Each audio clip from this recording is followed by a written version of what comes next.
Well, good morning. This is Teacher Terry, and another one of my updates that kind of things that happened, as it were, things, conversations, things like that that comes up every day in these various online experiences and in daily life. So one of the things that I would like to talk about today is it's very, very obvious that many of us, and myself included, have fallen victim to what we call I call it the OH syndrome, OHS, over-hire syndrome. Now, normally that didn't bother me. When you first start with a company, typically what they do is they load you up, or they make it to where you're put in a certain upper list. And I found this out just today because I got it very early this morning. I talked to a few of my people, my friends in some of the IT businesses that have worked for different companies.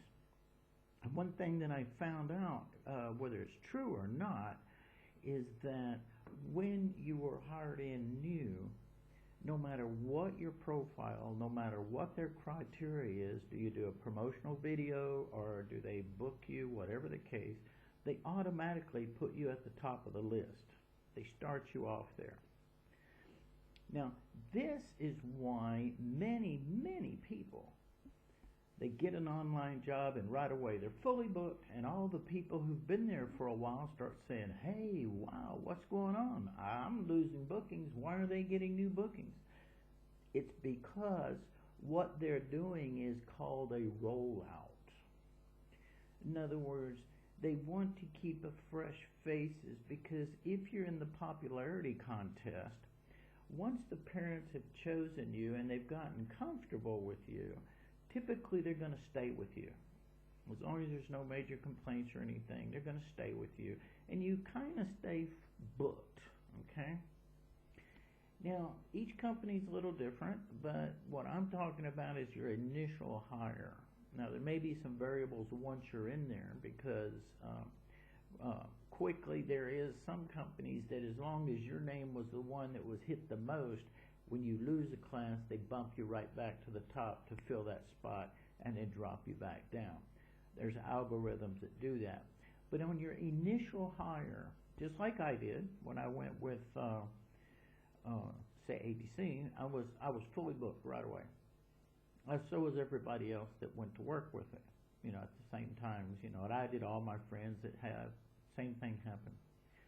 But over time, our classes started leaving, and then the new hires are coming in and saying, oh, wow, I've got booked. Oh, wow. And then they start putting two and two together, and that's what brought me to these questions now over a couple of years. And I'm starting to really do some inside research on it. So what happens is, when you're in those popularity contests, you're only popular until you're not. Now, what that means is, as you stay with your bookings and everybody's picking you, remember your profile is sliding down so others without classes can move up.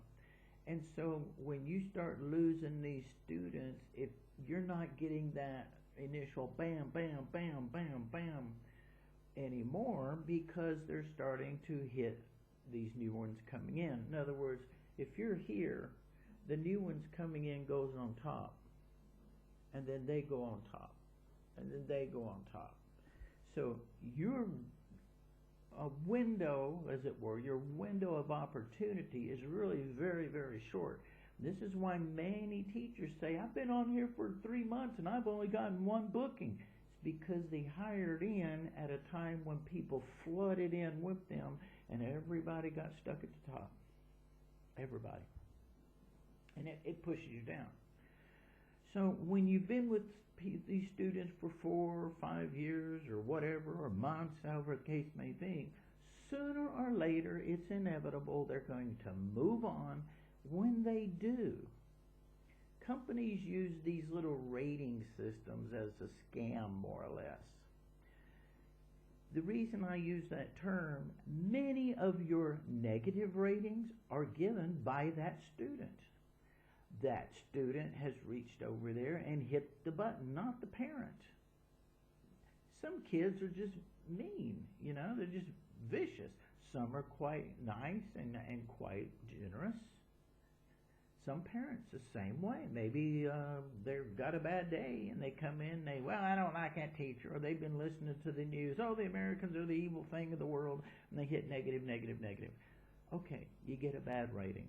I don't let those bother me because I live in a life when, everybody wants to, be down on me anyway. And when you start letting what people think influence your life to where it has a negative impact, then you're really in trouble. So what's going to happen is this. As your classes start falling off, as you've had them for a while, and your name has fallen down lower on this list, those at the top are now being hit very hard because you've been unavailable. And if their hit rate numbers have been higher by desire than yours originally was, or they may put you up there, and after a certain time period, if you haven't been hit, you get dropped. You see what I'm saying? They may throw you up there, but then people get stacked on top. They throw you up, people get stacked on top. In a popularity contest, it's looks, it's image, of course, it's all these little things they use, and then they have their little click sheet. Oh, well, your background's not looking like a classroom. Well, I don't want it to look like a classroom half the time because everybody looks the same, basically. Number 2, you didn't wear a blue shirt. Now, Dada did that to me. They wanted to hire me, but they lowered my salary $4 per lesson because I didn't wear a blue shirt, and they didn't even tell me about it. I turned them down. Or they'll say, oh, well, you're not energetic enough. I've had these kids for 4 years. They're basically intermediate or, higher intermediate students, and you tend to lose that, what I call the dog and pony show. You need that in the beginning when they're young. You need to keep their attention. You need to keep them excited and engaged. But once you've had them a while and they know you and they've learned you and you know them and their demeanor, you have to shift from that focus-keeping general genre of entertainment into a educational role, a model, a guide, and transition into a mentor to help those students use what they've learned. So they're going, as they grow mentally, a lot of that dog and pony show actually turns them off. Kids really like cartoons, but sooner or later when they grow up, they don't want those cartoons anymore. That's my example. So you have to modify and grow along with it. Brings me back to that point. If you're way down here on the list and you're used to a certain routine, such as I was,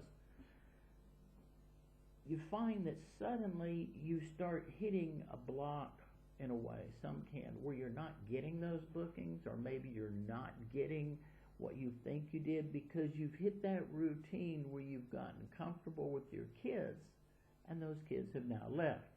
You have to retool your head. So it's almost like they take you in the first grade, hey, here's your kids, and you follow them all the way to the 6th grade. Now, in the 6th grade, you're definitely not treating them the way you did in the 1st grade.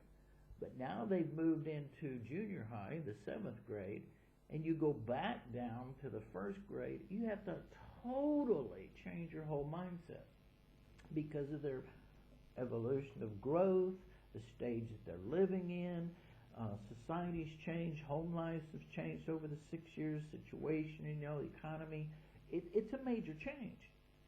A lot of online teachers don't realize that, and we go back in and we try to go into this new classes, and we suddenly find ourselves denied because we're carrying that routine we've established. Now, my forte used to be, and it still is, or I prefer them in many cases, young students, kindergarten to like 8 years old. I've always enjoyed that group of children.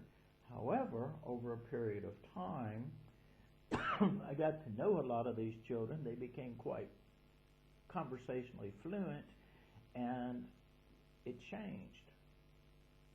And we went from, like I said in the beginning, to where they were. Now when I go in and do an interview, I realize I'm doing the interview based on my last experiences. And that's a hard habit to break. And you're only able to break it when you get back into those classes, and you have to adjust. We don't often get that much time. So I want us to be very aware. Eventually, your students are going to leave. When they do, you're going to find, in many cases, your bookings fall off a abyss. And there's going to be some variables in there. Now, the Dog and Pony Show, you've got to go in, you've got to get your profile back up. There's going to be some times when there's a large, more mature group of kids coming in, and they're looking at these profiles of somebody, da-da-da-da-da-da-da-da-da-da-da, and it's going to turn them off. At the same time, you've got parents who are bringing younger children in, and those younger children are very eager to have that type of instruction. So, know your market, be prepared for it, and understand if you can't be flexible, that might be a reason why your bookings drop off. It might be a reason why students leave your classes, because they're tired of that same thing that they're seeing, and you're not recognizing their growth and maturity has caused them to outgrow your method. This is Teacher Terry, just something to think about. And maybe it'll help some of you. Remember, take what you can. Don't get rid of what you can't use. I hope to see you in the classroom.